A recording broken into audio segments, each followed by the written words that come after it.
네, 여야가 어렵게 공무원 개혁 연금안에 합의를 했습니다. 하지만 청와대에서는 월권이다 이런 평가를 내놨고 보건복지부에서는 포퓰리즘이다, 표만 노린 합의였다 이렇게 평가 절하를 했습니다. 핵심은 결국 공무원 연금 자체도 개혁안의 취지에 어긋나지만 문제는 여기에 갑자기 국민연금 문제를 더했습니다. 그래서 앞으로 어떤 식으로 해결이 될지는 모르겠습니다. 그것도 문제이지만 만약에 여야가 합의한 대로 간다면 국민은 앞으로 돈을 더 내야 됩니다. 연금 보험료를 더 내야 되는데 이것이 과연 국민적 합의나 공감대 없이 정치권에서 결정할 수 있는 문제인지 논란이 되고 있습니다. 먼저 공무원 연금 개혁안 여야가 합의한 내용이 어떤 건지 이것부터 알아보고 대담을 시작하겠습니다. 먼저 이광현 앵커가 설명을 드리도록 하겠습니다. 네, 더 내고 덜 받도록 개혁했다고 하는 공무원 연금 보험료, 그리고 이에 따른 연금액은 어떻게 달라지는지 정리를 해보도록 하겠습니다. 자, 이번에 바뀌는 공무원 연금 개편안의 핵심, 그러니까 매달 월급에서 내는 기여율, 현행 7%인데요. 9%로 올리고 또 매달 연금으로 받는 돈인 지급률 1.9에서 1.7%로 낮추는 내용입니다. 자, 그렇다면 실제로 공무원들 얼마의 돈을 더 내고 덜 받게 되는 걸까요? 물론 이 재직 연수라든지 급수에 따라 사람마다 다를 수는 있습니다. 내년에 5급으로 이제 임용이 돼서 30년 뒤에 퇴직하는 공무원을 예로 들어볼까요? 자, 월 보험료가 8만 5천 원이 오르게 되고 월 평균 연금액은 28만 원이 깎입니다. 자, 반면에 9급 공무원도 한번 볼까요? 6만 원을 더 내고 연금액은 3만 원 덜 받게 됩니다. 그러니까 더 내고 덜 받는 거는 조금 차이는 있지만 같다는 얘기가 되겠죠. 공무원들은 반발할 수밖에 없을 것 같습니다. 자, 바로 여쭤보죠. 왜 이렇게 정부가 공무원 연금을 바꿀 수밖에 없게 되었던 건가요? 일단 재정 적자죠. 지금 한 해 들어가는 적자 폭이 100억 정도인데 국민 세금으로 들어가지 않았습니까? 하루에 100억 아닌가요? 하루에 100억인가요?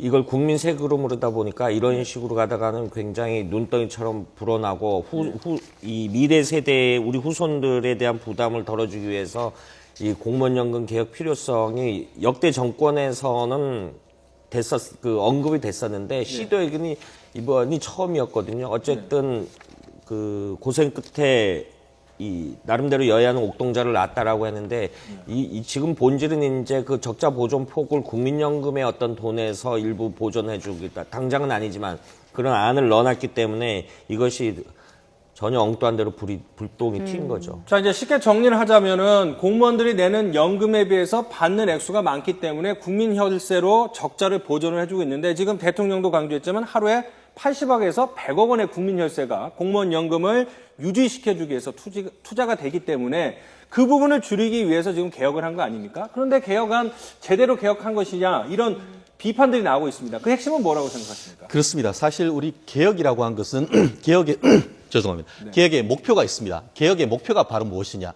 국민연금과 최종적으로 공무원연금을 통합하는 것이었습니다. 그 이유는 뭐냐면은 국민연금에 비해서 공무원연금의 어떤 그 지급률이 너무 큰 차이가 있었던 것이죠. 거기다가 지금 공무원연금 자체로선 가지고 가다 보면은 말씀하신 대로 매월 100억 원, 매일 100억 원 정도의 손해가 있고 결국은 공무원연금이 거덜날 수 있는 그것을 이제 막기 위한 것이었던 것이죠. 그런데 그 원래의 목표라고 할 수 있는 공무원연금과 국민연금을 통합할 수 있는 것은 내팽개치고 결국은 이른바 수치 조정을 통해서 미세 조정하는 수준에 거쳤다는 것에서 가장 어떤 그런 본질적인 문제가 있고 그럼에도 불구하고 많은 평가는 있습니다. 여야 간 거기다가 또 이해관계 당사자까지 합의를 해서 어떤 사회적 대타협을 이끌어냈다는 것에서는 상당히 평가할 만한 것은 맞습니다. 실제로 지금 김무성 새누리당 대표 같은 경우에는 19대 국회에서의 가장 큰 쾌거라고도 하기도 하고 지금 문재인 새정치연합 대표 같은 경우에는 구조개혁 시 가장 좋은 모델을 만들었다. 구두선으로서는 그 말씀이 맞습니다.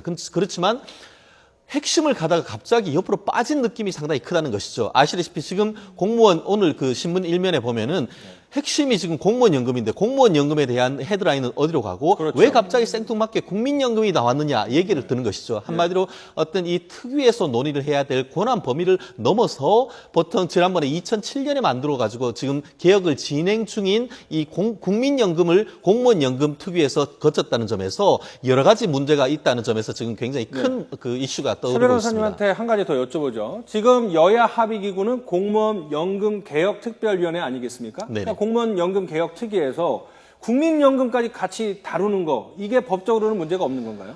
그런 것 같습니다. 일단 합의했는 분들 입장에서는 어쨌든 간에 국회에서 만든 것이기 때문에 그것을 월권이라고 할 수는 없다라고 하지만 네. 실제로 만약에 그런 논리라고 한다고 하면은 네. 헌법이나 어떤 법적 근거도 없이 국회에서 합의만 하면은 다 된다는 그렇죠. 이른바 입법 만능주의에 빠질 수 있다는 포퓰리즘에 빠질 수 있다는 그 논란이 가능한데요. 지금 이 부분에 대해서 특히 이제 지금 물론 오늘 그 박근혜 대통령이 이 부분에 대해서 어떤 언급을 할지 지금 국민이 주목을 하고 있습니다만 예. 한마디로 권한 없는 본인들이 했던 권한 범위 이외의 것까지 터치했다는 점에서 분명히 어떤 법적인 측면에서는 월권 논의가 있을 텐데 이른바 그거에 대해서는 이른바 삼권 분립, 예산에 관한 권한은 지금 국회에 있는 것이지, 그 삼권 분립을 얘기한다는 자체가 잘못됐다고 야당은 비판하지만 지금 헌법에 보면은 국회 어떤 예산 편성 권한은 기본적으로 정부에 있습니다. 그 정부가 국회에 예산을 내면 국회는 예산을 심의하고 확정하는 권한이 있습니다. 그런데 지금 갑자기 생뚱맞게 공무원 연금 얘기를 하다가 국민연금이 나왔다는 점에서 국민들은 도대체 어느 장단이 춤을 춰야 될지 모르는데 이런 헌법적인 문제가 있기 때문에 앞으로 이 부분에 대해서 지금 특히 국민연금에 관해서는 이번 9월에 있는 정기국회에 통과를 시킨다고 했는데 그 사이에 여야 간에 추가적인 어떤 합의가 필요하지 않을까 싶습니다. 그런 부분은 이제 청와대 뭐 반대 부분 이런 부분은 다음 주제에서 그렇죠. 얘기 나눌 예. 수가 있을 것 같고요. 일단은 재정 절감 효과가 핵심이지 않았습니까? 실제로 앞서 김조한 기자가 배보다 배꼽이 더 크다는 말씀하셨는데 효과가 있는 건지 그 부분에 대한 설명이 좀 필요할 것 같아요.